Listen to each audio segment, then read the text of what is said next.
লাতিন আলিফ টানে পড়বেন, শুদ্ধ করে কালমা পড়বেন। আচ্ছা, যে তাছাড়া গুনাহ হবে। আচ্ছা, এটা বন্ধ করেন। হাওয়ের পাশে এভাবে এটা করছেন কেন? এটা প্রধান লা টানে পড়বেন, লাতিন আলিফ টানে পড়বেন। ইসলামের কাজ হচ্ছে প্রচার প্রসার। ইসলামের কোরআনের বাণী প্রচার করতে হবে। এজন্য করছেন? হ্যাঁ। আপনাকে কি এটার জন্য কেউ টাকা পয়সা দেয়? না না, টাকা পয়সা কেউ দেয় না। তাহলে সময় নষ্ট করে এভাবে? না না, সময় এটা আল্লাহকে, আল্লাহ আমাদেরকে হায়াত দিয়েছে, সময় দিয়েছে, এটাকে কাজে লাগাইতে হবে। হায়াত সময় এটা তো আল্লাহর দেওয়া। এটাকে আপনি নিজের ইচ্ছায় করছেন? হ্যাঁ, নিজে এটা দায়িত্ব।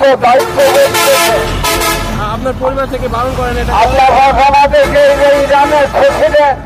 ইরানের প্রেসিডেন্ট মারা গেল, লক্ষ লক্ষ কোটি কোটি মানুষ তার জানাজে অংশগ্রহণ করছে। এত নাম করা মানুষ এই তো দুনিয়া থেকে বিদায় নিচ্ছে।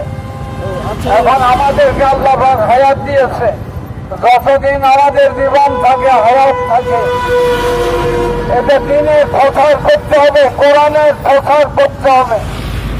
কোরআন হচ্ছে আল্লাহর বাণী। হাইওয়ে রাস্তার মাঝে হালাল হারামের পার্থক্যকারী কোরআনের বাণী প্রচার করতে হবে। বাড়ি ঘর নাই? আপনি রাস্তায় থাকেন নাকি? আমি কি বলবো, আমি ইঞ্জিনিয়ার ছিলাম, বিদ্যুতের ইঞ্জিনিয়ার। আমি 11 সালে রিটায়ার করছি। আচ্ছা, এটা কতদিন ধরে করে যাবেন এটা? হ্যাঁ, আমি অনেকদিন যাবত ইত্যাদি বাংলাদেশে আমার প্রোগ্রাম আছে।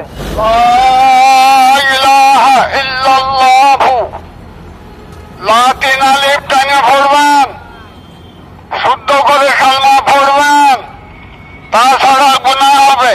দিন কায়েম করা ফরজ, দিন কায়েম না থাকলে কুফরি কায়েম থাকবে। কুফরি অবস্থায় আমি একজন অপরিচিত, তাও মাথায় কাপড় দেবেন, মা বোনেরা আমার নাম্বারও নিলেন উনি। দিন কায়েম করা ফরজ, দিন কায়েম করা, আগে দিন কায়েম করতে হবে, তারপরে ইবাদত বন্দেগী।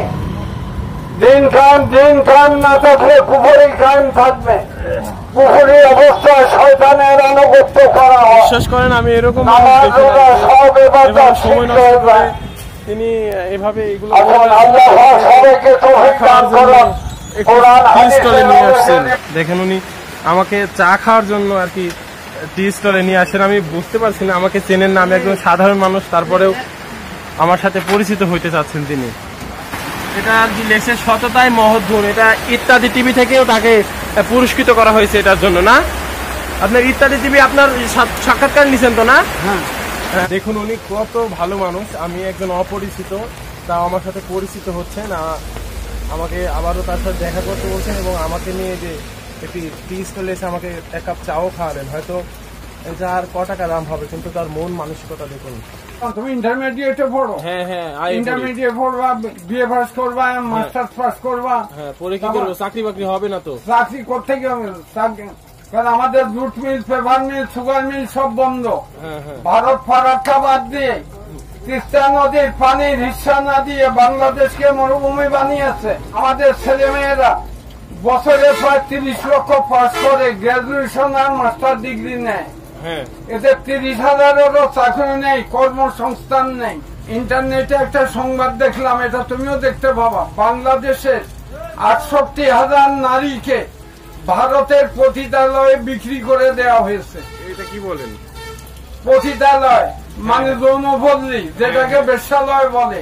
তো বাংলাদেশের 68,000 নারীকে, এটা আমাদেরই মন, এটা আমাদের ঢাকার মেয়ে, চিটাগাংয়ের মেয়ে, চারঘাটের মেয়ে, রাজশাহীর মেয়ে, 68,000 মেয়ে, এদেরকে ভারতের পতিতালয়ে বিক্রি করে দেওয়া হয়েছে।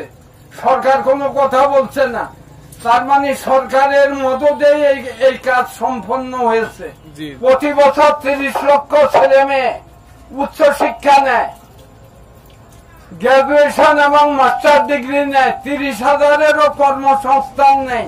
মন্ত্রী মহোদয় বলছে 29টা বেশ্যালয় আছে, 29টা পতিতালয় সরকার চালায়।